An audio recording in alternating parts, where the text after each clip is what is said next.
नमस्कार. सध्या भारताच्या इन्फ्रास्ट्रक्चर सेक्टरमध्ये खूप काही घडतंय. केंद्र आणि राज्य सरकारच्या एकत्रित प्रयत्नांमुळे देशभरात महामार्गांचे एक जाळं तयार होत आहे. हे महामार्ग फक्त शहरं नाही जोडत, तर देशाचं आर्थिक भविष्य जोडण्याचं काम करतायत. याच मोठ्या योजनेचा एक महत्त्वाचा भाग म्हणून महाराष्ट्रात एका प्रचंड मोठ्या प्रकल्पाची घोषणा झाली आहे. तो म्हणजे शिरूर ते छत्रपती संभाजीनगर दरम्यानचा नवीन द्रुतगती मार्ग. ही घोषणा फक्त एका रस्त्याची नाही आहे, तर मराठवाड्याच्या औद्योगिक विकासाला थेट पुणे आणि मुंबईच्या आर्थिक केंद्रांशी जोडणाऱ्या एका महाधुनीची आहे. आज आपण याच प्रकल्पाच्या प्रत्येक पैलूचं सखोल विश्लेषण करणार आहोत. आता या प्रोजेक्टची भव्यता बघा, ती या एका आकड्यावरूनच लक्षात येते. 14,886 कोटी रुपये. हो, ही प्रचंड रक्कम राज्य सरकारने या प्रकल्पाच्या केवळ दुसऱ्या आणि सगळ्यात मोठ्या टप्प्यासाठी मंजूर केली आहे. यावरून एक गोष्ट तर नक्की कळते की हा काही एक सामान्य रस्ता नाही, तर राज्याच्या आर्थिक नियोजनात याला किती महत्त्व दिलं जाते. पायाभूत सुविधांवर होणारा एवढा मोठा खर्च ही नेहमीच भविष्यासाठी एक मोठी गुंतवणूक मानली जाते. पण या गुंतवणुकीमागे नेमकी कोणती दूरदृष्टी आहे हे समजून घेणं खूप महत्त्वाचं आहे. आणि यामुळेच आपल्यासमोर एक महत्त्वाचा प्रश्न उभा राहतो. हा हजारो कोटींचा प्रकल्प फक्त 2 शहरांमधलं अंतर कमी करणारा एक महागडा रस्ता ठरणार आहे, की यामागे मराठवाड्यासारख्या ऐतिहासिक पण औद्योगिकदृष्ट्या अजूनही विकसनशील असलेल्या भागाचा नशीब बदलण्याची ताकद असलेली एक प्लॅन्ड स्ट्रॅटेजी आहे? चला तर मग या रस्त्याच्या पलीकडे दडलेली आर्थिक, सामाजिक आणि औद्योगिक गणितं उलगडून पाहूया. आजच्या या विश्लेषणामध्ये आपण सगळ्यात आधी या द्रुतगती मार्गाची तांत्रिक रचना समजून घेऊ. त्यानंतर त्याच्या अंमलबजावणीतलं सगळ्यात मोठं आव्हान कोणतं आहे ते पाहू.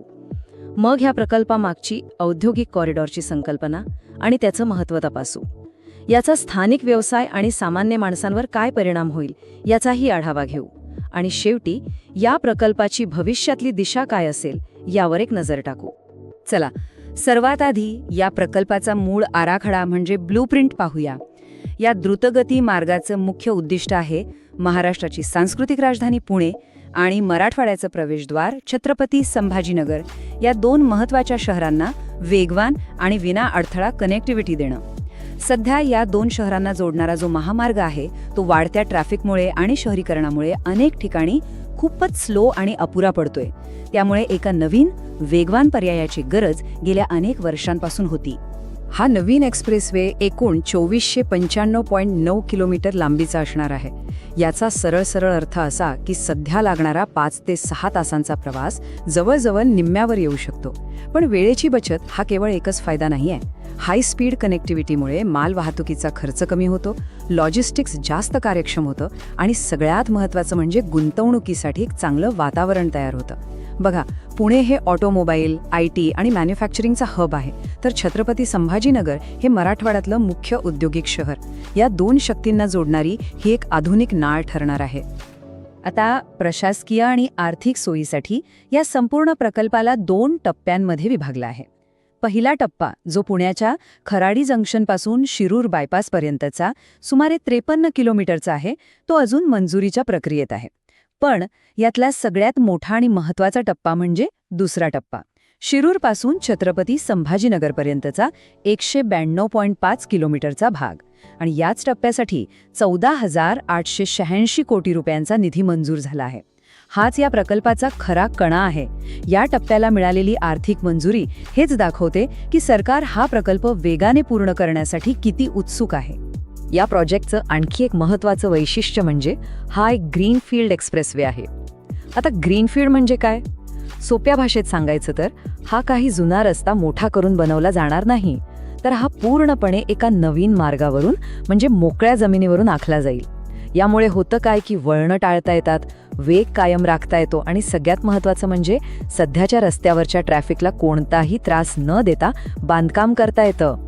आणि हो, भविष्यात रस्ता अजून मोठा करायचा झाल्यास पुरेशी जागाही उपलब्ध असते. अर्थात प्रत्येक मोठ्या आणि महत्त्वाकांक्षी प्रकल्पाप्रमाणे या द्रुतगती मार्गाच्या वाटेतही आव्हानं आहेतच. तांत्रिक आणि आर्थिक आव्हानं तर असतातच, पण एक आव्हान असं आहे जे या संपूर्ण प्रकल्पाची गती आणि भविष्य दोन्ही ठरवू शकतं. आणि ते आव्हान आहे भूसंपादनाचं, म्हणजे जमीन अधिग्रहणाचं. या संपूर्ण महामार्गासाठी अंदाजे 2,500 हेक्टर म्हणजे जवळजवळ 6,200 एकर खासगी आणि सरकारी जमिनीची गरज भासणार आहे. भारतातल्या कोणत्याही इन्फ्रास्ट्रक्चर प्रोजेक्टमधला हा सगळ्यात संवेदनशील आणि वेळखाऊ टप्पा असतो. शेतकऱ्यांना योग्य मोबदला देण्यापासून ते त्यांच्या पुनर्वसनापर्यंत आणि कायदेशीर प्रक्रिया पूर्ण करण्यापर्यंत हे खूपच किचकट काम आहे. या आव्हानाची गंभीरता खुद्द राज्य सरकारनेही ओळखली आहे आणि त्यांनी स्पष्टपणे सांगितलंय की भूसंपादन हेच या प्रकल्पाच्या वेळेवर पूर्ण होण्यामधलं सगळ्यात मोठं आव्हान असणार आहे. 2013च्या भूसंपादन कायद्यानुसार पारदर्शक आणि योग्य मोबदला देणं बंधनकारक आहे. त्यामुळे ही प्रक्रिया यशस्वीपणे आणि कमीत कमी वेळात पूर्ण करणं हे प्रशासनासमोरचं सर्वात मोठं टार्गेट असेल. खरं तर या एकाच टप्प्यावर या प्रकल्पाचं भवितव्य अवलंबून आहे असं म्हटलं तरी चुकीचं ठरणार नाही.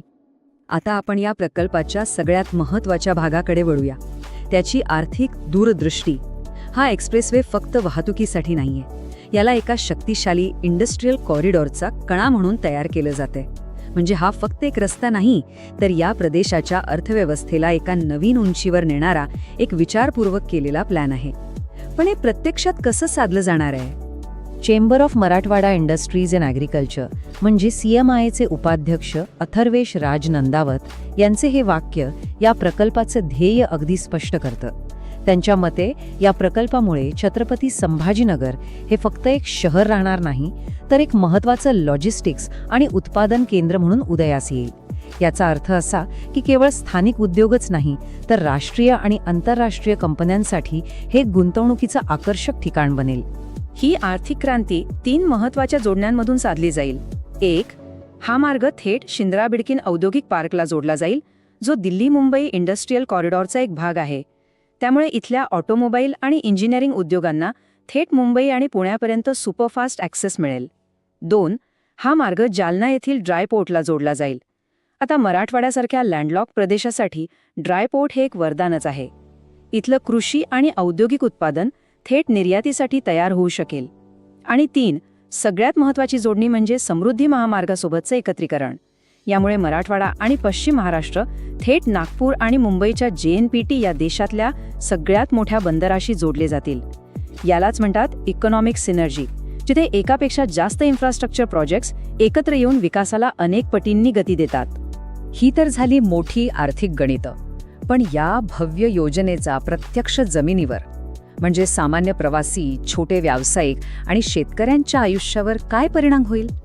कारण कोणत्याही प्रकल्पाचं खरं यश हे त्याच्या तळागाळातल्या फायद्यांवरूनच मोजलं जातं. हा नवीन एक्सप्रेसवे सध्याच्या पुणे संभाजीनगर महामार्गाला जवळजवळ पॅरलल असेल. सध्याचा महामार्ग प्रचंड ट्रॅफिक जॅम, खराब रस्ते आणि अनपेक्षित विलंबासाठी ओळखला जातो. नवीन मार्ग हा एक वेगवान, सुरक्षित आणि विश्वासार्ह पर्याय देईल. यामुळे फक्त वेळ आणि इंधनच वाचणार नाही, तर गाड्यांच्या मेंटेनन्सचा खर्चही कमी होईल आणि लॉजिस्टिक्स कंपन्यांसाठी कमी झालेला टर्न अराउंड टाइम म्हणजे थेट नफ्यात वाढ. मंगेश रेळगावकर यांच्यासारख्या रोज प्रवास करणाऱ्या लोकांसाठी या प्रकल्पाचा अर्थ खूप सोपा आणि थेट आहे. वेळेची बचत. शिक्षण, नोकरी किंवा व्यवसायासाठी रोज प्रवास करणाऱ्या हजारो लोकांसाठी दिवसातले 2 ते 3 तास वाचणं म्हणजे त्यांच्या आयुष्याच्या क्वालिटीमध्ये एक मोठा सकारात्मक बदल घडवणं आहे. याशिवाय या मार्गालगतच्या गावांमध्ये आणि शहरांमध्ये नवीन हॉटेल्स, रेस्टॉरंट्स आणि इतर सेवा उद्योगांना चालना मिळेल, ज्यामुळे रोजगाराच्या नवीन संधी निर्माण होतील. तर आतापर्यंत आपण या प्रकल्पाची रचना, त्यासमोरील आव्हानं, त्याची आर्थिक दूरदृष्टी आणि त्याचे संभाव्य फायदे पाहिले. आता या सगळ्या मुद्द्यांना एकत्र जोडून आपण या प्रकल्पाची अंतिम क्षमता आणि त्याच्या भविष्यातल्या वाटचालीचं विश्लेषण करूया.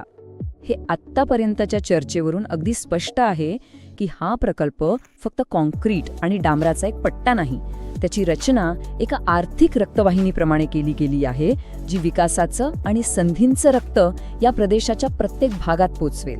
समृद्धी महामार्गाप्रमाणेच हा द्रुतगती मार्ग केवळ वाहतुकीचं साधन न राहता तो विकासाचा एक कॉरिडॉर बनेल. ह्याच्या यशामुळे महाराष्ट्रातला प्रादेशिक असमतोल कमी करायला मोठी मदत होऊ शकते, जी राज्याच्या सर्वांगीण विकासासाठी खूप गरजेची आहे. तर निधी मंजूर आहे, एक स्पष्ट आर्थिक आराखडा तयार आहे आणि राजकीय इच्छाशक्तीही दिसतीये.